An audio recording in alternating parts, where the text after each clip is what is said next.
एक महत्त्वाची अपडेट यानंतर महाराष्ट्रातील 6वी आणि मराठवाड्याला मुंबईला जोडणारी 5वी हायस्पीड वंदे भारत एक्सप्रेस आजपासून जालना मुंबई मार्गावरती धावेल। या हायस्पीड ट्रेनचं लोकार्पण आज पंतप्रधान नरेंद्र मोदी यांच्या हस्ते व्हिडिओ कॉन्फरन्सिंगने अयोध्येमधून होत आहे। नव्या वर्षात ही गाडी 1 जानेवारीपासून प्रवाशांच्या नियमित सेवेमध्ये दाखल होईल। मुंबई जालना ही वंदे भारत एक्सप्रेस आठवड्यातून 6 दिवस धावणार असल्याची माहिती मिळते। रवी मुंडे आपले प्रतिनिधी सध्या आपल्यासोबत आहेत। रवी, ही नवी वंदे भारत एक्सप्रेस मराठवाड्यासाठी कशी दिलासादायक असेल आणि त्याच्या लोकार्पणाच्या कार्यक्रमाचा नेमका सध्याचं काय चित्र आहे?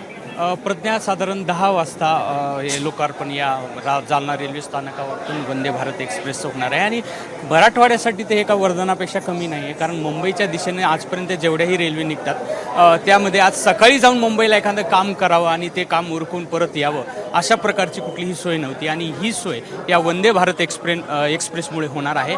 कारण 6 तासामध्ये अवघ्या म्हणजे पहाटे 5 वाजता जरी ही रेल्वे जालना रेल्वे स्थानकावरून निघाली तर ती 6 तासात म्हणजे साधारण 12 पर्यंत ती मुंबईमध्ये पोहोचणार आहे।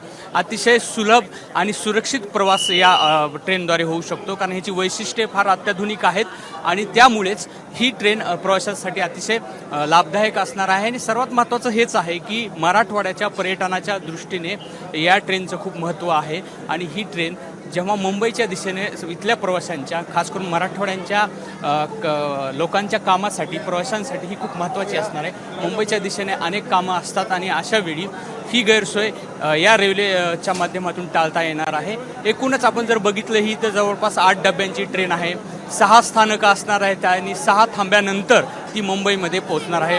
आठवड्यातून 6 वेळेस ही रेल्वे जालना रेल्वे स्थानकावरून निघणार आहे। छत्रपती संभाजीनगर, मनमाड, कल्याण, ठाणे आदी प्रवास करत ही मुंबईमध्ये दादरला पोहोचणार आहे।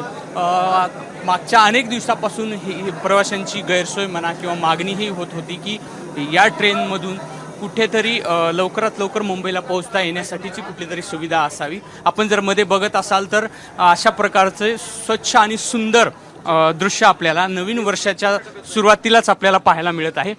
सिटिंग अरेंजमेंट आपण जर तिथं बघितली तर एकदम व्यवस्थित अशा प्रकारचं इथं आहे की अतिशय चांगल्या पद्धतीने प्रवाशांना सुखकर प्रवास या ठिकाणाहून होऊ शकेल अशा प्रकारची वैशिष्ट्य आहे। सर्वात महत्त्वाचं म्हणजे या ठिकाणी CCTV असतील। सुरक्षिततेच्या कारणावरून ही ट्रेन अतिशय सुलभ असणार आहे।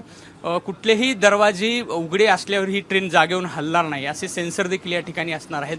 म्हणजे एकूणच याची वैशिष्ट्ये खूप सुरक्षेच्या कारणासाठी खूप महत्त्वाचे असणार आहे। प्रवाशांना सुलभ प्रवास या ठिकाणी होऊ शकतो। आपण मधलं जर दृश्य आपण पाहत असाल तर या ठिकाणी सिटिंग अरेंजमेंट आपण जर बघितली की दरवाजे बघितले की दरवाज्यावर देखील आपल्याला सेन्सरच्या माध्यमातून ही दरवाजे या ठिकाणी ओपन होणार आहेत।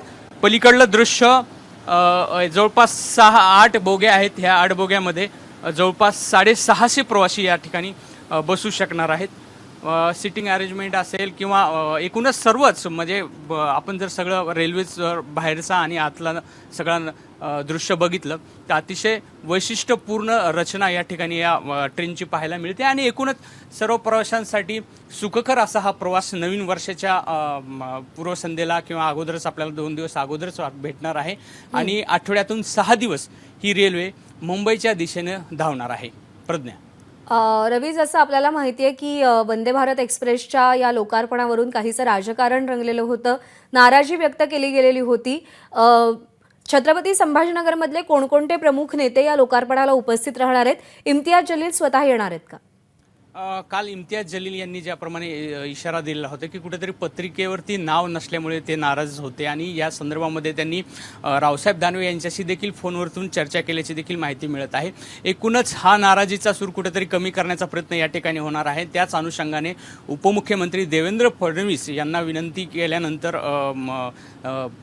रावसाहेब दानवे यांनी विनंती केल्यानंतर ती उपमुख्यमंत्री या ठिकाणी येतील आणि या ठिकाणून शुभारंभ होणार आहे। आणि उपमुख्यमंत्र्यांचं या ठिकाणी येणं म्हणजेच कुठेतरी छोट्या मोठ्या गोष्टीहून जो कलह होत आहे तो कुठेतरी थांबवण्याचा प्रयत्न या ठिकाणी होऊ शकतो। आणि जालन्यावरून छत्रपती संभाजीनगर रेल्वे स्थानकावरती गेल्यानंतर तेथील स्थानिक लोकप्रतिनिधी आहेत, भाजपची नेते आहेत, मंत्री अतुल सावे असतील, इम्तियाज जलील यांचा अजून आपल्या निरोप आलेला नाही की ते या ठिकाणी कार्यक्रमाला येणार आहेत की नाही।